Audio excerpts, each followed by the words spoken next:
இன்று இரவு தியானத்திற்காக தேவன் நமக்கு தந்த வேத வசனம் பிலிப்பியர் 3வது அதிகாரம் 11வது வசனம். அவருக்காக எல்லாவற்றையும் நஷ்டமென்று விட்டேன், குப்பையுமாக எண்ணுகிறேன்.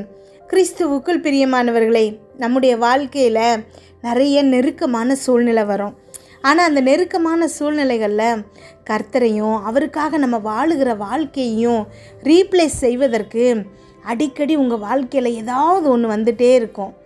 ஆனால் அந்த மாதிரி தருணங்களில் நம்முடைய நிலைப்பாடு என்ன அப்படிங்கிறது தான் நம்முடைய ஆசீர்வாதத்தை தீர்மானிக்கும். வேதத்தில் ஆபிரகாம் எடுத்துக்கிட்டோன்னா இதே மாதிரி ஒரு சூழ்நிலை ஆபிரகாமுக்கு வருது. தேவனோட வார்த்தையா இல்லை தன்னுடைய ஒரே மகன் ஈசாக்கா அப்படிங்கிற நிலை ஆபிரகாமுக்கு வருது. அப்போது ஆபிரகாம் தைரியமாக ஆண்டவருடைய வார்த்தை தான் முக்கியம் அப்படிங்கிற மாதிரி தன்னுடைய மகனை கொண்டு போய் பலிபீடத்தில் கிடத்துறாரு. அதுதான் அவருக்கு விசுவாசத்தின் தந்தை அப்படிங்கிற பேரை வாங்கி கொடுத்தது. அவருடைய விசுவாசம் அவருக்கு நீதியாக எண்ணப்பட்டது. இந்த உலகத்தில் உள்ள மற்ற எல்லா காரியங்களுக்கும் நம்ம முக்கியத்துவம் கொடுக்கும்போது நம்மளால் வாழ்க்கையில் வெற்றிகரமாக வாழ முடியாது. ஆனால் முதல்ல தேவனுடைய ராஜ்யத்தை நம்ம தேடும்போது மீதி எல்லாவற்றையும் அவர் நமக்கு இலவசமாக கூட கொடுக்க தயாராக இருக்கிறாரு. நாம் பார்க்குற வேலையோ இல்லை நாம் பார்க்குற சம்பளமோ நம்மளுடைய உடல் திறமையோ இல்லை மற்ற திறமைகளோ நம்ம முக்கியமாக நினைக்கக்கூடாது. தேவன் நம்ம மேலே வைத்திருக்கிற தயவையும் கிருபையும் தான் நம்ம முக்கியமாக நினைக்கணும். மற்ற எல்லா விஷயங்களும் இதுக்கு முன்னாடி நமக்கு அற்பமும் குப்பையுமா தோணணும். அவருடைய நாமத்தை நீங்கள் பிரஸ்தாபப்படுத்துறதுனால என்னென்ன பிரச்சனைகள் வந்தாலும் அது எல்லாத்தையும் அவர் பார்த்துக்குவார். நீங்கள் கவலைப்பட தேவையே இல்லை. ஏன்னா யுத்தம் அவருடையது. ஆபிரகாமுக்கு வாக்குத்தத்தம் கொடுத்தது அவர் தான்.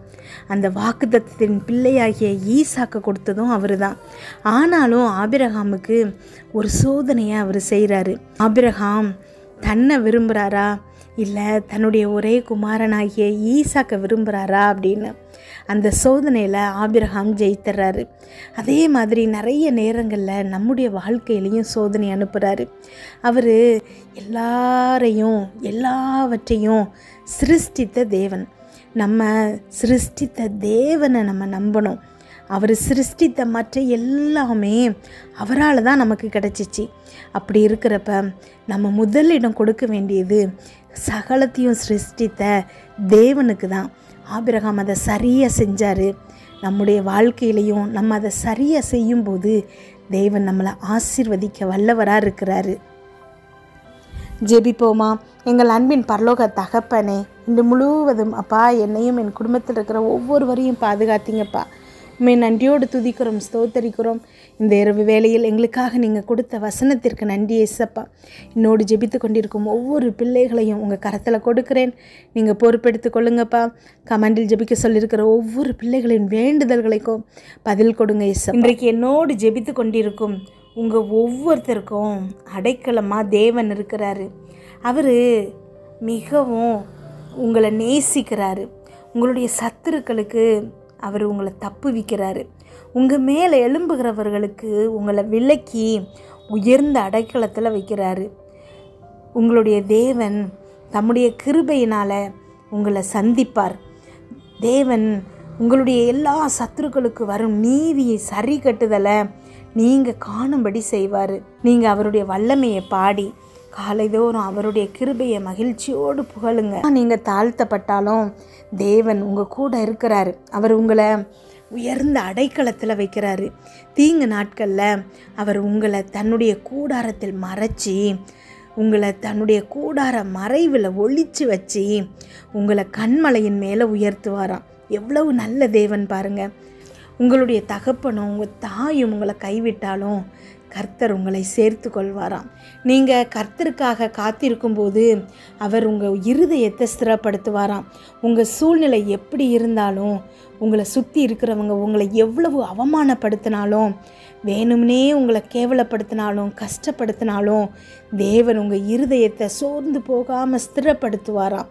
திடனாக இருந்து கர்த்தருக்கே நம்ம காத்திருக்கும்போது தேவன் நம்மளை ஆசீர்வதிக்கிற வல்லவராக இருக்கிறாரு.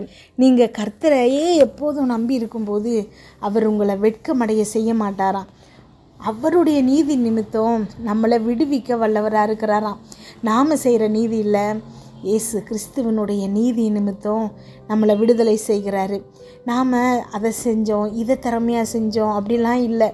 தேவனுடைய தயவும் கிருபையும் நம்ம மேலே இருக்கிறதுனால நம்ம எவ்வளவுதான் தாழ்த்தப்பட்டாலும் தேவன் அத்தனை கண்களுக்கு முன்னாடி நம்மளை உயர்த்தி வைக்க வல்லவராக இருக்கிறாரு.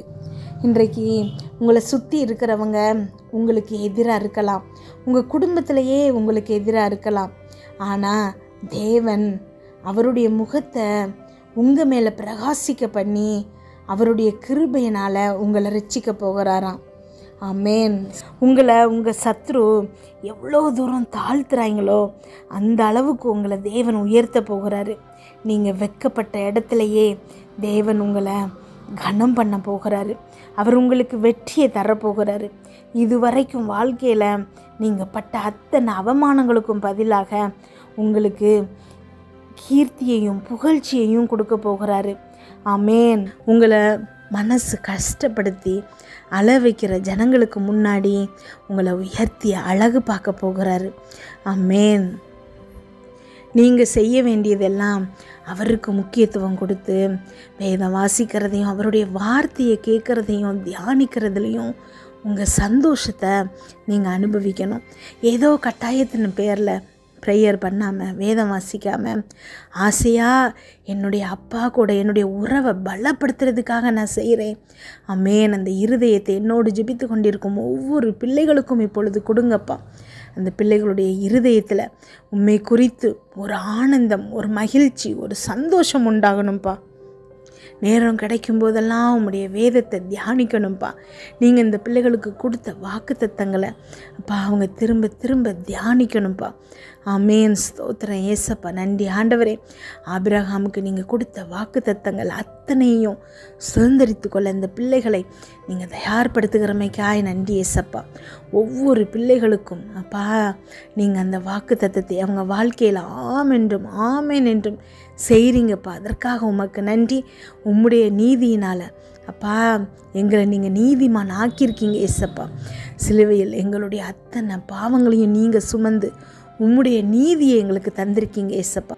அதனால் நாங்கள் நீதிமான்கள் ஆக்கப்பட்டிருக்கிறோம் ஏசப்பா. ஆமேன். ஸ்தோத்திரமப்பா. நன்றி ஆண்டவரே. அப்பா அந்த உலகத்தில் நீங்கள் எங்களுக்காக செய்த அத்தனை நன்மைகளுக்காகவும் நன்றி ஏசப்பா. ஆமேன்.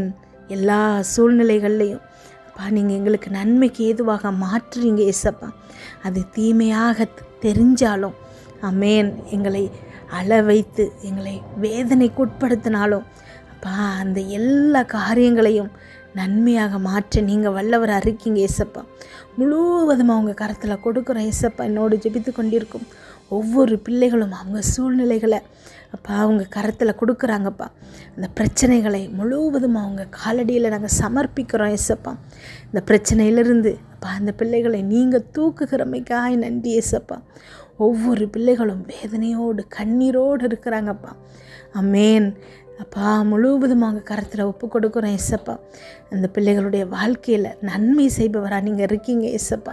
எங்களுக்காக எல்லாவற்றையும் செய்து முடிக்கிற தேவன் நீங்கள் இருக்கும்போது இந்த உலகத்தில் யாரை குறித்தும் உங்களுக்கு பயம் இல்லை ஏசப்பா. எந்த சூழ்நிலையை குறித்தும் பயம் இல்லை ஏசப்பா.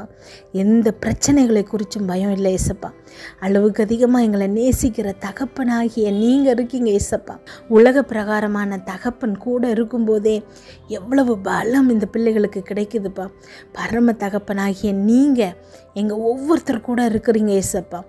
ஆமேன். காண்டாமிருகத்துக்கு ஒத்த பலன் எங்களை இப்பொழுது ஆட்கொள்கிறது ஏசப்பா. ஆமேன். ஸ்தோத்திரமப்பா. நன்றி ஆண்டவரே.